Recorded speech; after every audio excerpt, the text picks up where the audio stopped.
ನೋಡಿದ ತಕ್ಷಣ ನಿಮ್ಮೆಲ್ರಿಗೂ ಅನಿಸ್ಬೋದು ಇದು ಸಾಬುದಾನ ಅಥವಾ ಸಬ್ಬಕ್ಕಿ ಉಪ್ಪಿಟ್ಟು ಅಂತ. ಬಟ್ ಅಲ್ಲ, ಇದು ಜೋಳದ ಉಪ್ಪಿಟ್ಟು. ಜೋಳದ ಕಾಳುಗಳನ್ನು ಬೇಯಿಸ್ಬಿಟ್ಟು ಸಾಫ್ಟಾಗಿ ತುಂಬ ಟೇಸ್ಟಿಯಾಗಿರುವಂತಹ ಉಪ್ಪಿಟ್ಟನ್ನ ಮಾಡ್ಕೊಳ್ಬೋದು. ಒಂದು ಬೌಲ್ನಷ್ಟು ಜೋಳನ ಒಂದು ರಾತ್ರಿ ಅಥವಾ 8ರಿಂದ 10 ಗಂಟೆ ನೆನೆಸಿಡಬೇಕು. ಇವಾಗ ನೆನೆಸಿಟ್ಟಿರುವಂತಹ ಜೋಳನ ನೀರನ್ನೆಲ್ಲ ತೆಗೆದುಬಿಟ್ಟು ಒಂದು ಕುಕ್ಕರ್ಗೆ ಹಾಕೊಂಡ್ಬಿಡೋಣ. ತುಂಬ ಹೆಲ್ದಿಯಾಗಿರುವಂತಹ ಬ್ರೇಕ್ಫಾಸ್ಟ್ ಅನ್ಬೋದು. ಇದಕ್ಕೆ 3 ಬೌಲ್ನಷ್ಟು ನೀರನ್ನು ಹಾಕೊಳ್ತಾ ಇದ್ದೀನಿ.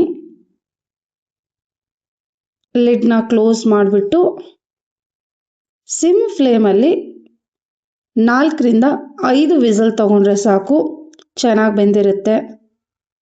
ವಿಸಲ್ ಆಗಿದೆ ನೋಡಿ, ಕಾಳುಗಳೆಲ್ಲ ಉಬ್ಬಿ ಎಷ್ಟು ಚೆನ್ನಾಗಿ ಬೆಂದಿದೆ. ಸಬ್ಬಕ್ಕಿ ಥರನೇ ಕಾಣ್ತಾ ಇದೆ ನೋಡೋಕ್ಕೆ. ನೋಡಿ ಎಷ್ಟು ಸಾಫ್ಟಾಗಿ ಬೆಂದಿದೆ.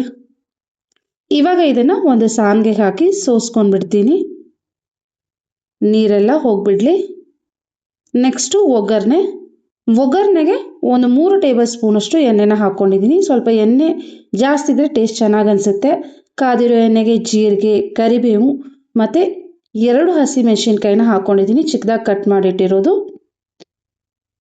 ಖಾರ ಜಾಸ್ತಿ ಬೇಕಿದ್ರೆ ಎಕ್ಸ್ಟ್ರಾ ಮೆಣಸಿನ್ಕಾಯಿನ ಹಾಕೋಬೋದು. ಇವಾಗ ಬೇಯಿಸಿ ಸೋಸಿಟ್ಕೊಂಡಿರೋಂತಹ ಜೋಳನ ಹಾಕ್ಕೊಂಡ್ಬಿಡ್ತೀನಿ.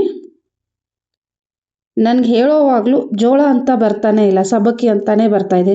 ಹಾಗೆ ಕಾಣ್ತಾ ಇದೆ. ಹಾಗಾಗಿ ನೀಟಾಗಿ ಎಲ್ಲನೂ ಬೇಯಿಸ್ಕೊಂಡ್ಬಿಡೋಣ. ಒಂದು 5 ನಿಮಿಷ ಈ ರೀತಿ ಬೇಯಿಸ್ಕೊಂಡ್ಬಿಟ್ಟು ರುಚಿಗೆ ತಕ್ಕಷ್ಟು ಉಪ್ಪನ್ನು ಹಾಕ್ಕೊಂಡ್ಬಿಡ್ತೀನಿ.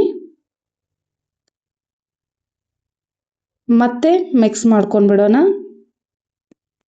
ಹಾಗೆ ನಾನು ಮಾಡೋ ರೆಸಿಪೀಸ್ ನಿಮ್ಗೆ ಇಷ್ಟ ಆದರೆ ಲೈಕ್, ಶೇರ್ ಆ್ಯಂಡ್ ಸಬ್ಸ್ಕ್ರೈಬ್ ಕೂಡ ಮಾಡಿ.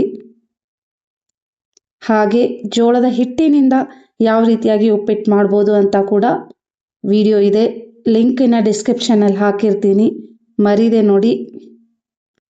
ಇವಾಗ ಇದಕ್ಕೆ ಅರ್ಧ ಬೌಲ್ನಷ್ಟು ಹುರಿದಿರೋ ಕಡಲೆ ಬೀಜದ ಪುಡಿನ ಹಾಕ್ಕೊಂಡ್ಬಿಡ್ತೀನಿ.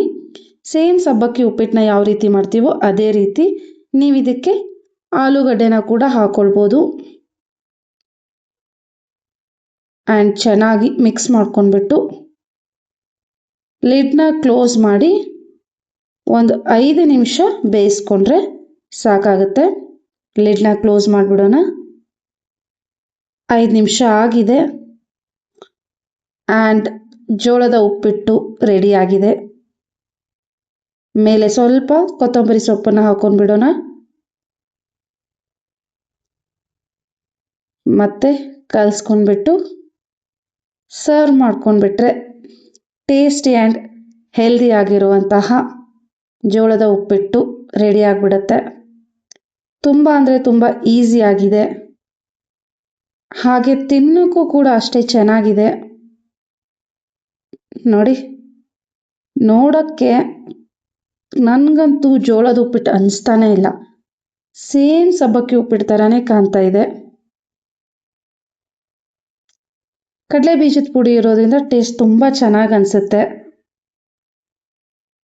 ಟ್ರೈ ಮಾಡಿ ನೋಡಿ, ಹೇಗೆ ಅನಿಸಿತು ಅಂತ ಕಮೆಂಟ್ ಮೂಲಕ ತಿಳಿಸಿ. Thank you.